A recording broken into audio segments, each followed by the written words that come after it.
Are you a first-time home buyer? Totally excited to get out there, start looking at houses, and can't wait? It is such an exciting time. But let me share with you 7 mistakes that first-time home buyers make while looking for their first home. Let's get started. I'm so excited for you to join me today. My name's Alana Jones with eXp Realty, and I am here to share with you 7 mistakes that first-time home buyers make. It's so exciting that, hey, I'm ready to buy a home now. It's so tempting to start running around, looking at houses and, planning and visualizing yourselves in these houses. But here's the thing. There is a few steps that you need to take before you should go down that road.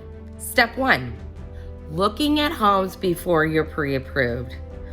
Why is that a no-no? Because you won't be looking at a home that you know that you can afford. What if you're looking at a home that costs too much?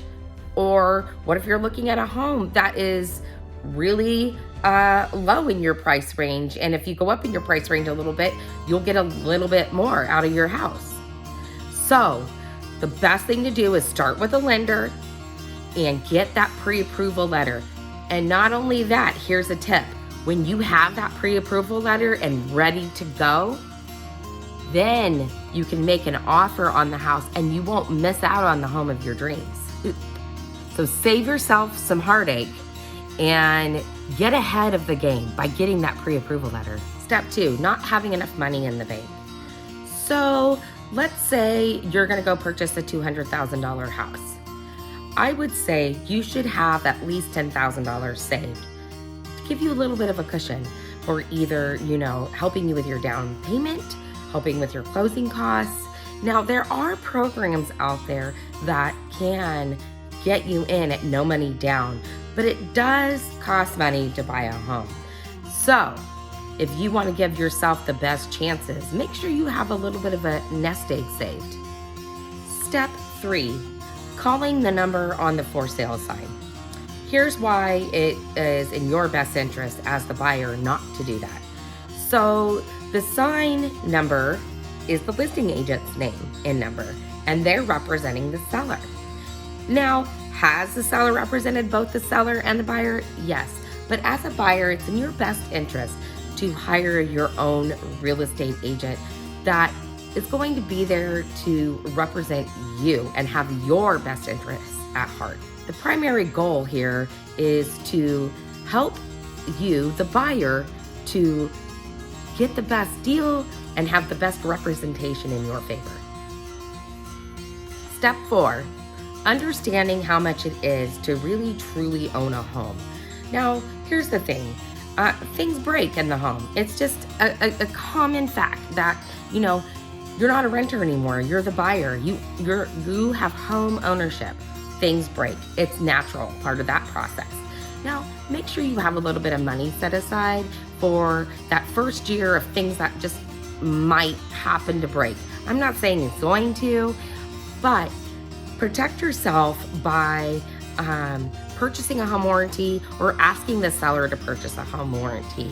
That way, there's a little bit of cushion, and more times than not, depending on the break or depending on the situation, the home warranty should be able to cover that cost for you. Home warranties do have a fee applied to come out to the house, a house call fee, if you will.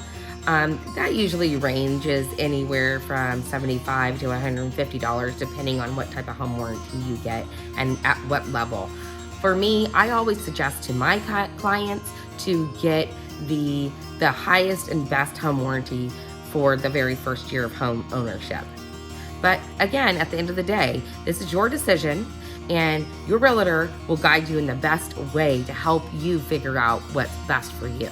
Step 5, expecting to find a home that has 100% everything you want on your wish list.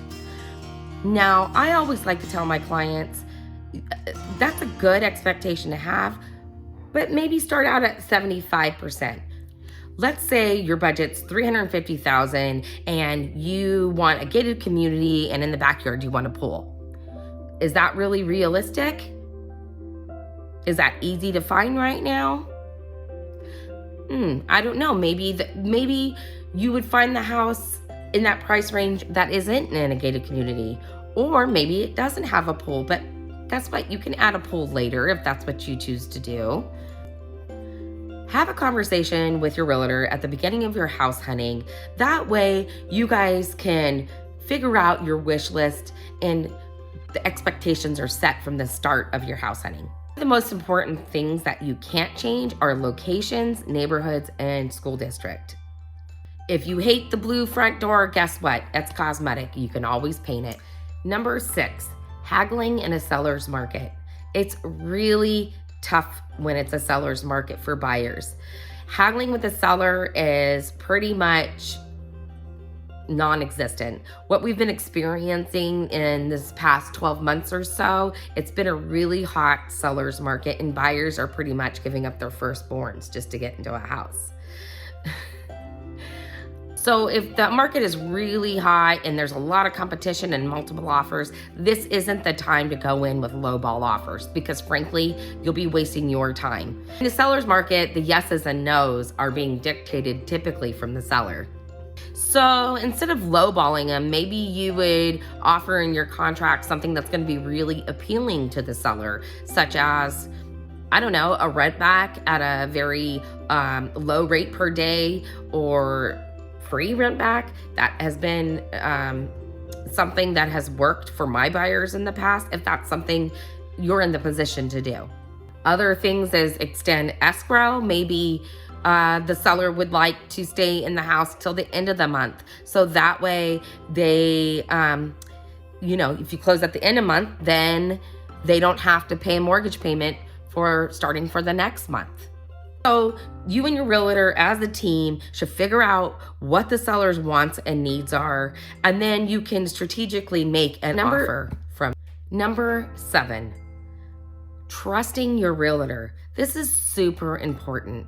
A realtor that you've hired more than likely has time and time again have helped many first-time home buyers. And the way your realtor is advising you how to enter into the contract or advising you what neighborhoods to look at, or your price range is set at a certain amount and they're sending you exactly what you can afford because you've already set the parameters and the expectations to your realtor. The thing is, your realtor is working really hard for you and they're trying to do everything that they can to put your best interests at heart. Your realtor is just as eager to get you into a home just as quick as you want to be there.